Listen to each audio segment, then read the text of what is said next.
Welcome to Sacred Magic. Violet is on a quest to bring sacredness back into our everyday experiences.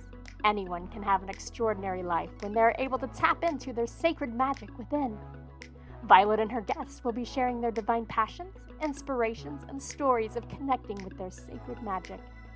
We are so happy you have joined us today. Let's get started with your host, the magical creator of Discover Your Spiritual Gifts, Violet Rayne.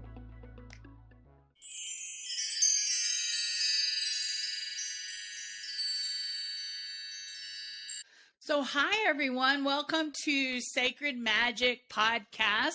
I'm really excited today. My adventure of bringing sacredness and magic together has really been a personal journey for me. So I'm excited to have this podcast and be able to talk to guests so that they can share their story. Today, I have one of my good friends, Anita. And Anita is the steward of Taramata, a space for energy work, crystals, hypnosis, past life exploration. And she's actually located in New Jersey. And the way I got to meet her is she flew out to Denver to take angelic Reiki. And we were kind of instantly connected, just like she instantly connected with a lot of the folks here that absolutely love her and love her energy. And she brings such a wealth of information and work to the world. So I can't wait to talk to her about lots of the things that she does. Now, I'm going to be truthful and say I have never, ever taken a yoga class. And we're talking to a amazing, I'm sure, yoga teacher that's been doing this. So Anita, share with me a little bit about your story and your journey, because it's really amazing on what got you doing what you do today, and a little bit about what you do today. Well, I think that you'll probably resonate with this too. Is like to find the origin point is difficult because I think, like you're a living example of this. I've had the blessing in this lifetime to really respond to the call of the soul. And so in retrospect, I look at my life and I see little signposts that were pointing me towards the work that I'm doing now. But I was blessed to be born into a Hindu family. So concepts like reincarnation and meditation and the philosophy that belongs to yoga, Hinduism, was around. And I did practice physical postural yoga as a little kid. We did that. We played around with it. And I remember getting my first mala beads from my mother when I was about 9 years old, 8 or 9 years old. And so learning how to use the beads to recite mantra and chanting, that was one like milestone that I can remember that was significant, as meditation has become really probably, I want to say, the foundation of everything that's grown from it. So I guess like in more terms of adult life, like many people who are sensitive, I struggled with anxiety, depression, etc., trauma. And at around the age of 16 or so, because it was in my world and my frame of reference and my family supported it, I began meditating. Also began reading about psychology and being really interested. I read Freud, The Interpretation of Dreams at 16. And all of this really drew me. Anything philosophical that helped me to understand what are human beings, what is our nature, what is beneath the surface really drew me. And so kind of parallel from about 16 on, I was fascinated with psychology. And I knew that in this lifetime, I was going to be in the pursuit of enlightenment. I looked more into Buddhism too, and what Buddhism was about. And then began practicing physical yoga only because I read Be Here Now by Ram Dass. And in reading through it and really resonating with the aspects that had to do with all that was philosophical, all that had to do with healing the emotions, the heart, and understanding a larger picture in life, all of that I was down for. And I was like, oh no, I'm going to have to physically do something in order to pursue this path of enlightenment. And so I started playing with, in a focused way, working with the postures of yoga around 18 or 19 years old. and did what people do. Went through trials, had challenges, difficulty, went through college, had relationships, and like was on this path of working in mental health, and knowing that I didn't necessarily believe everything I was learning as I was going through my education. And went to graduate school, did all of that stuff. And in the midst of my PhD program in clinical psychology, I had a spontaneous Kundalini awakening, which I saw as like a signpost of the universe. And it didn't feel like this at the time. It felt like the craziest thing that could ever happen. It just, if you're not familiar, everything turned on at once. And it was spontaneous in that I was not doing specific practices to awaken this surge of spiritual energy. It happened, I see now, because I was never meant to be an academic. I was never meant to be in that box of tenure track publications or simply working with psychology to help. And I had been doing what a good student does, and like kind of keeping all of my mystical aspects sort of in a compartment. They blew up and to divert my path. And at that time, I realized two things. Long story, very short. I was meant to be a parent, and I was not meant to be an academic. And so I ended up leaving the PhD program, ended up doing a master's in social work at Rutgers, caring for my mother as she had cancer. And I met my husband, with whom I have two beautiful children, and went into a phase of raising my kids, of course, characteristically with the ethics that I had learned from studying yoga philosophy. And then when my youngest was 2 or 3, I decided I was going to go to yoga teacher training for myself. I had already been practicing Reiki, which was interesting too. It turned on everything that I learned during my Kundalini awakening, where I was also doing shamanic work with a Brazilian group. So I was doing spirit intermediation in my early to mid 20s. And I knew what Reiki was. I had received it a couple of times, but having received that attunement, I started to immediately reconnect with that presence. And so became a yoga teacher, didn't think I was going to teach yoga, thought I was going to bring it back into the state psychiatric when I returned to my 9-to-5 job there. But that path unfolded pretty rapidly. Went through training. They were surprised to have a student that knew philosophy, and they needed somebody. As the ink dried on my advanced teacher training certificate, I was asked to stay on to be one of the trainers to teach philosophy to the 200 and 300 hour students. So I leaned into that. I started helping people around me using energy, using crystals, using Reiki, which had been sort of my secret for the previous 20 years. Mm-hmm. And I entered into this community where everything that I hid about myself was incredibly valued. And it was strange. It took a little while to integrate. So after a few years of helping people around me, my inspiration, the owner of the yoga studio where I work, was like, you need to open a space here. We'll knock down walls. We'll build you an office.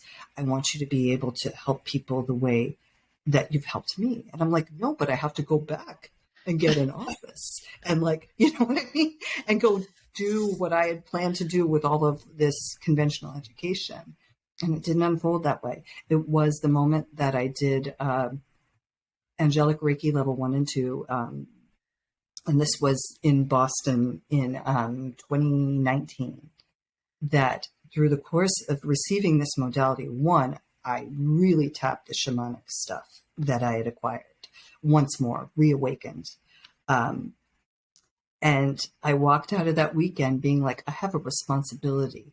It wasn't about can I do it or can't do it. I have a responsibility to share what's come through with me through receiving this modality to help people.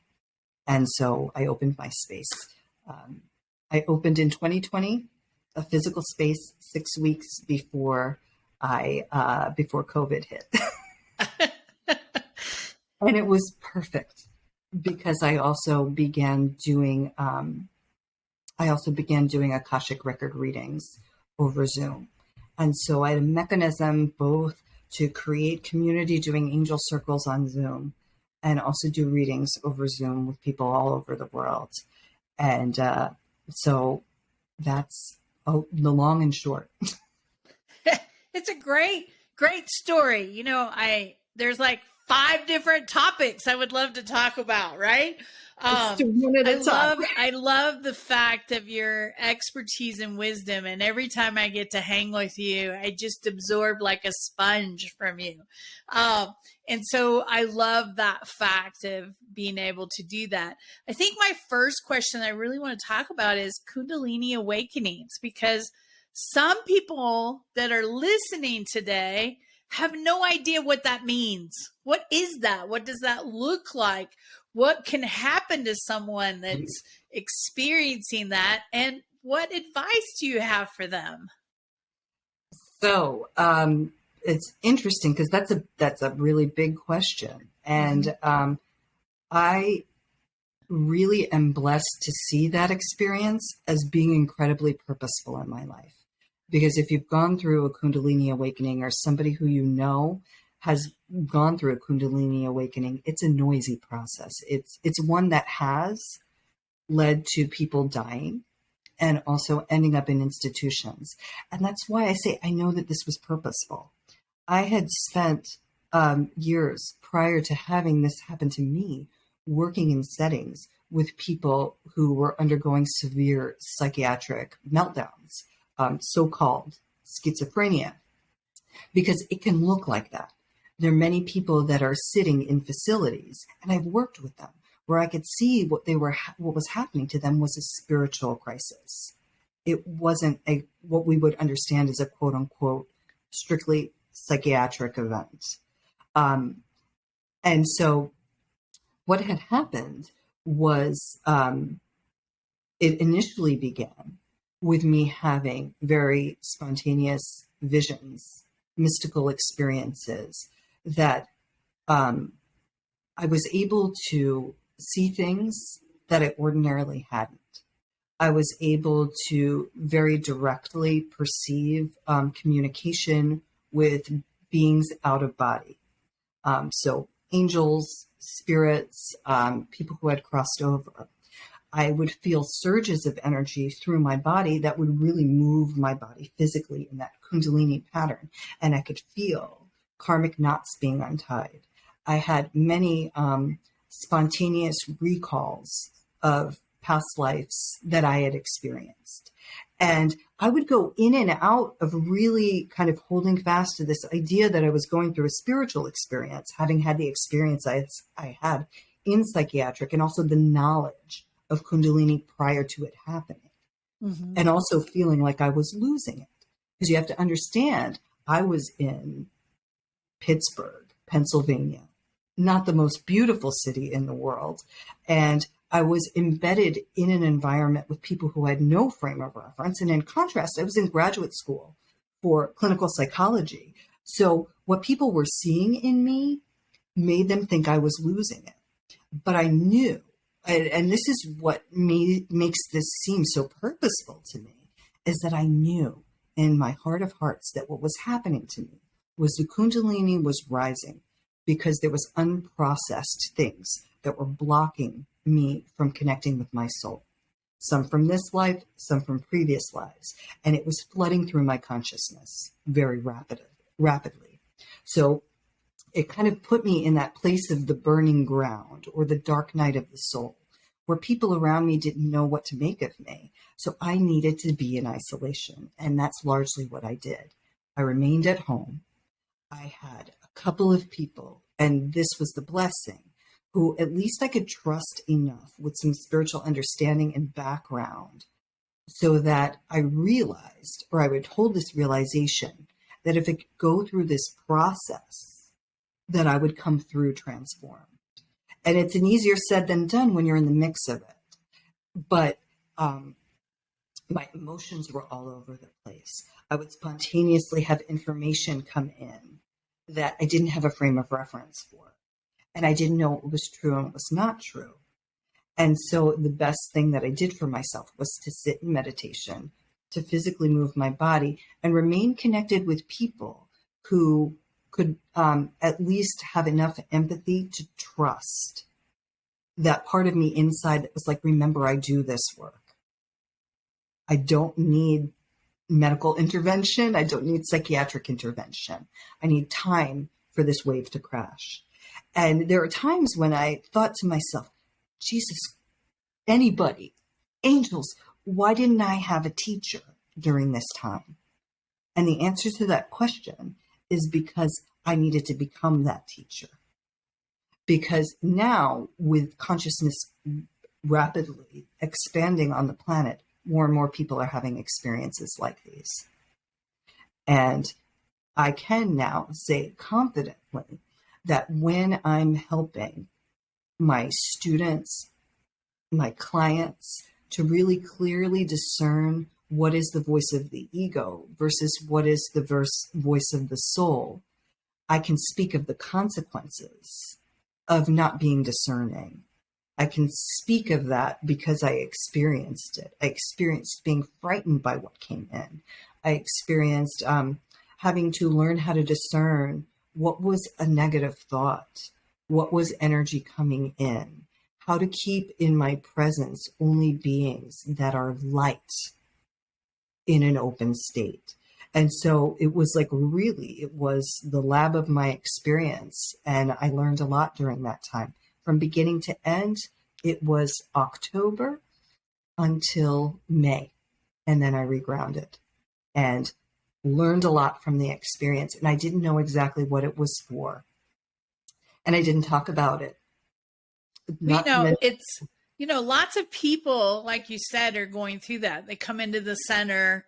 They come into classes, they schedule appointments, and they're like, I'm seeing things, I'm hearing things, things are opening up. I don't know what this is. I don't know what's going on. And sometimes it's an individual that's asked for clarity, connection.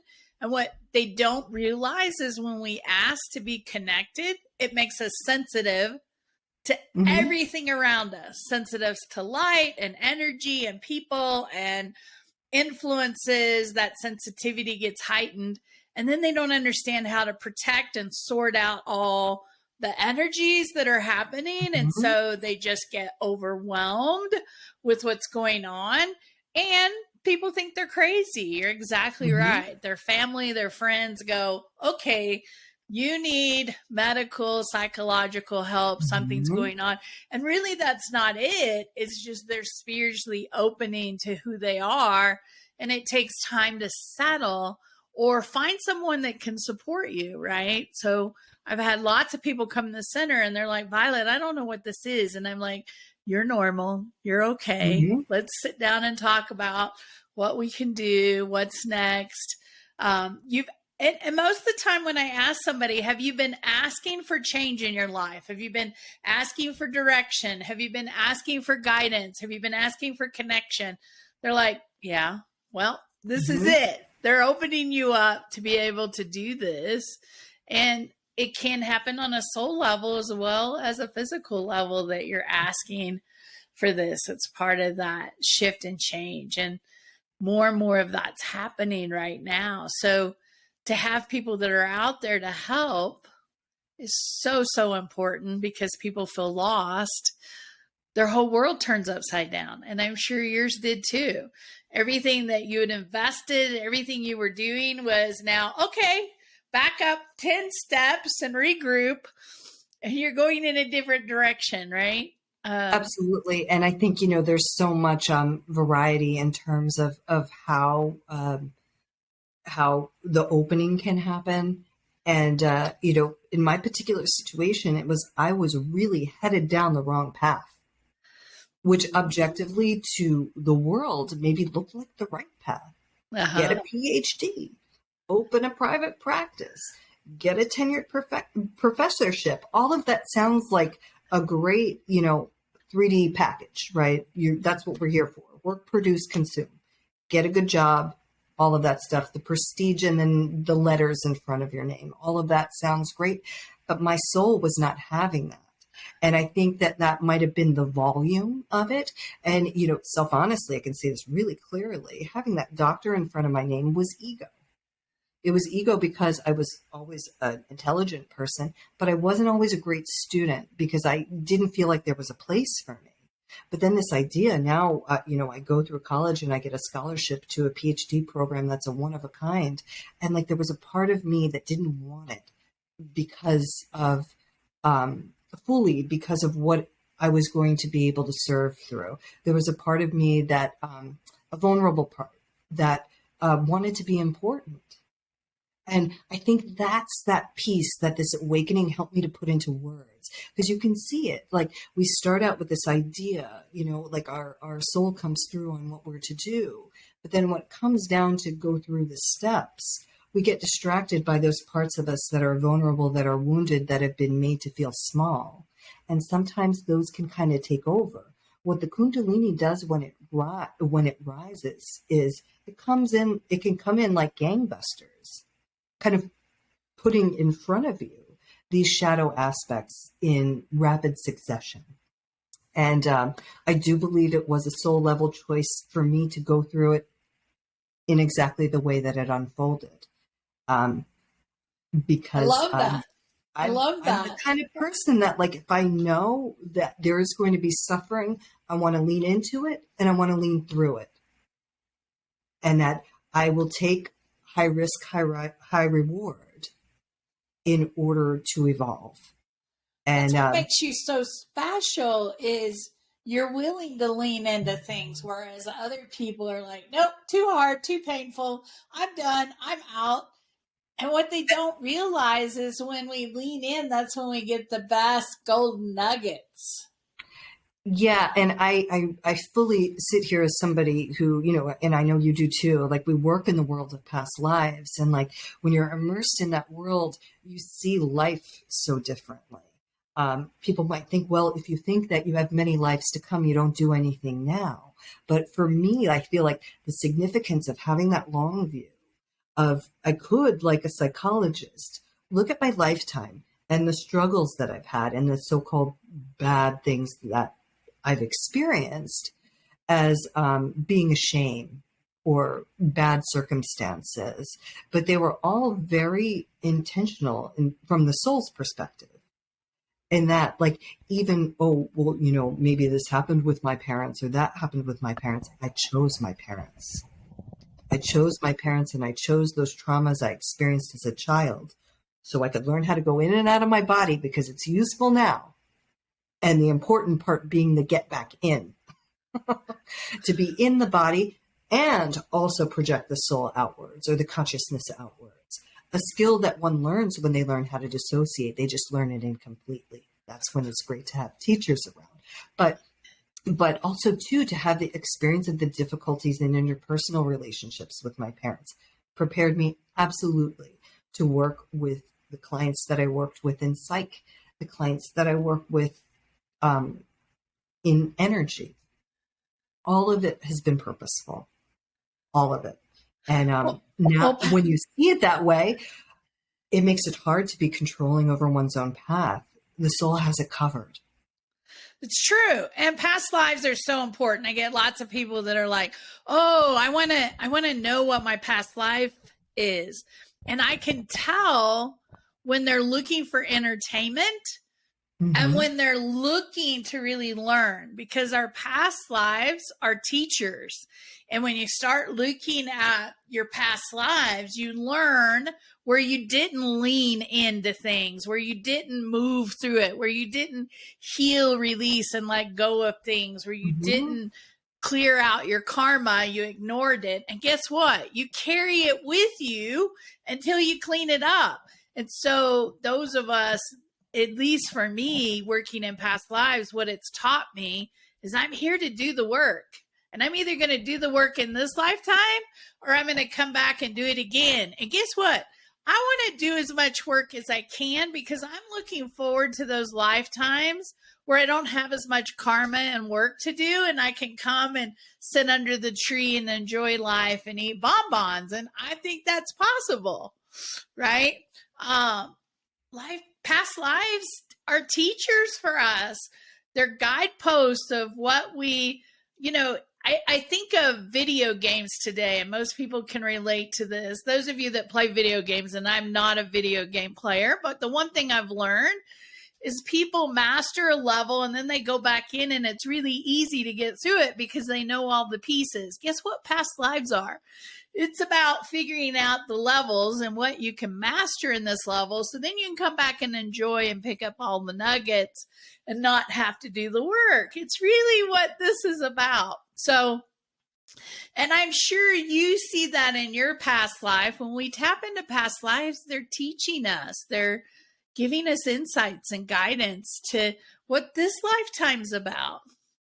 Absolutely. Absolutely. And it's, so at least for, a student of yoga philosophy, like I like the idea. I mean, we do use the metaphor of storing, and in the chakras, the kamasya in each of the chakras.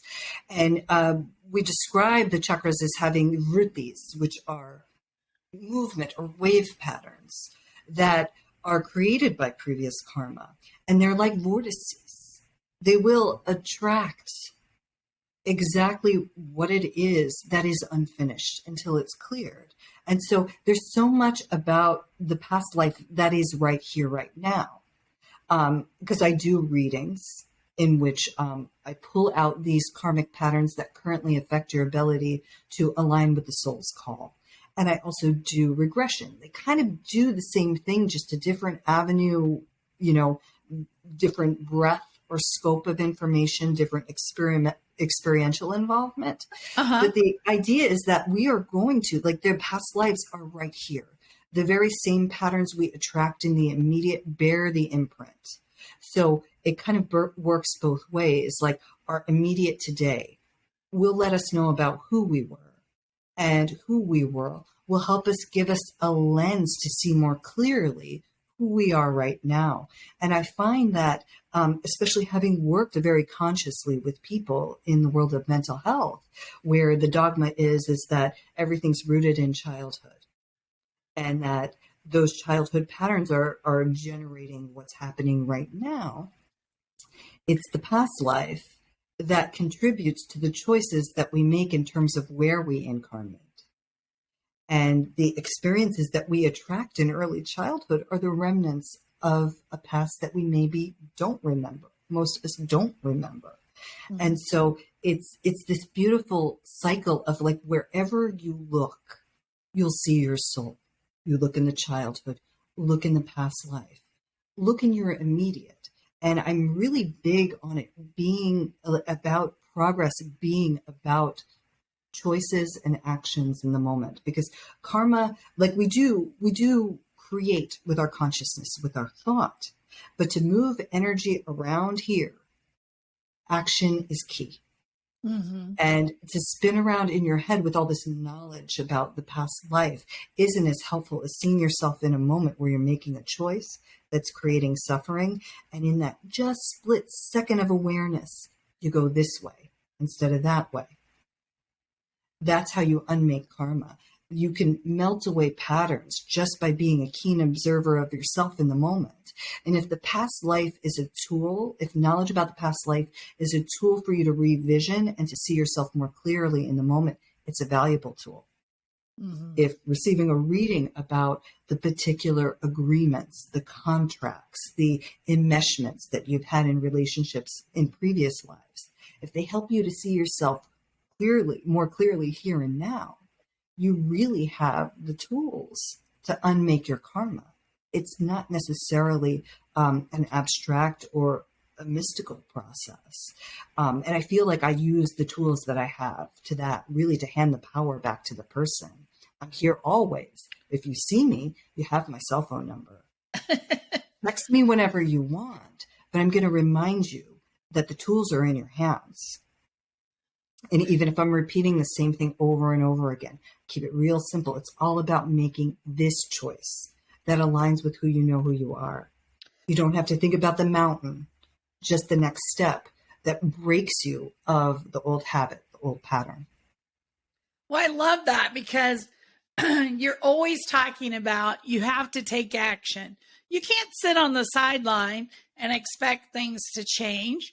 Yeah, it's work. It's work. It's what we do. It's really paying attention to your life and what choices you're making and choosing. Now, does that mean we're perfect? I'm not perfect.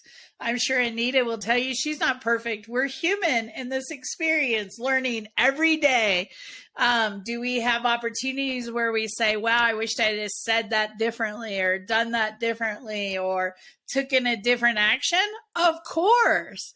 But I think the difference is we're constantly in reflection and looking at what's happening in our lives and around us. And we're constantly looking at our actions and at least taking action to move forward, right? Mm-hmm. I think And that's the big difference. I firmly believe this is that it's not about pushing the boulder up the hill. Sometimes it's the littlest choice. Like, I'm sure that you've heard this 1,000 times. You meet a new person in the center and they talk about how sensitive they are, which I believe they are, and that they're feeling everyone else's feelings and they're overwhelmed by, how much they feel from other people. Some people wear it as a badge and they want to be mirrored that they're special.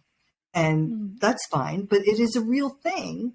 It is a real thing that people feel vulnerable. They feel unprotected. We are in this soup together. We're one being. And for some people, it can be really distressing to be in the presence of somebody who is feeling strong emotion and they feel it. So the question is, what little tiny thing can you do to move energy, to move away from that pattern? What is the little thing that you can do? And it might not be a grand physical in the world gesture, but it might be the choice to just repeat the thought, I'm safe and I'm protected. Or I can ask myself, ask my guidance to come in and ask, am I feeling my feelings? Or am I feeling an emotion of another that is not my karma to bear? That could be a new choice to make. And then that maybe might have you feeling in a different place. It's this reminder. One, you can ask. I think that's a big mind blow for people. You can ask. You can ask your teachers. You can ask people around you, but you can ask them too. Mm-hmm. And you can ask, is it this? Is this my feeling? If it's my karma, if it's my feeling, if it's mine to feel, my opinion is bring it. Let me feel it through without the distraction of anything that isn't mine to feel. And just that little thing, like with something that's so very common, I feel overwhelmed by people around me. How about one choice that you feel it happening and you bring your consciousness into a different place? I love that. I love that. Well, talk to us a little bit about if somebody wanted to connect with you and work with you, what's the best way to do that, Miss Anita? If they wanted to tap in, direct us to the right place. Sure. I have a Instagram page where dreams go to die. There is tumbleweeds rolling through it. It's not my strong suit. I'm blessed to have many people that I just meet through word of mouth and I connect with, and they have my cell phone number. But you can go to my Instagram page, which is Anita, ANITA Taramata, TARAMATA. And you can direct message me, which is kind of what my Instagram has become, just a web-based way that people can direct message me. And I am now on the run teaching. I'm traveling a little bit more to teach. I'm hoping to have that continue. I'm officiating weddings now too, traveling to do that. So I'm actually going to hopefully do some sort of teaching event when I come to visit the center at the end of the month. So if that's there and you're in Colorado and you want to meet and say hi, come and see me at the center. What are the dates I'm going to be there? Is it the 24th and 25th, I believe, off the top of my head. Don't quote me, but it's a Sunday and a Monday. So I think it's the 24th and the 25th of July of 2022 that you're going to be there. Yeah. And we're going to continue to pull her out as much as we can to come and hang with us. We keep trying to get her to come out. One of these days I'm going to get her to my retreat, and then I'm going to do yoga for the first time, I have a feeling. Oh, yeah, I would love to. I would love to. Bare minimum once a year. I'm coming to Colorado. I'm going to stay a couple of extra days because I'm going to be doing soul midwifery with Vialet when I come to visit. And I was like, is it okay if I stay a couple extra days? Of course. As long as I'm coming all this way. This will be my third trip. Yeah, and we love having you every time. It's like, oh, we'll take you. We'll take you. Keep coming back. So if I get into the habit of this traveling around, you might see me again. I love it. Then a year. I love it. Yeah. Anita, thank you so much for joining me today. Hold on for a little bit afterwards. We'll also have some ads and commercials afterwards. Check them out. Lots of good things happening at the Center in Space. And some of the things that we offer are national, so it's not limited to just Denver. So hang on, and thanks for joining us today. And I hope to see you next time at one of our future episodes.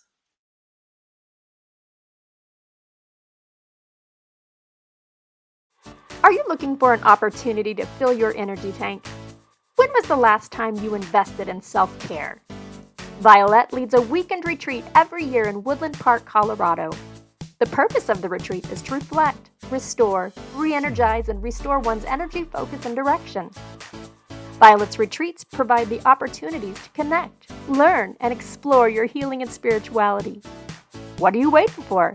You can find out more about this annual retreat at www.discoveryourspiritualgifts.com.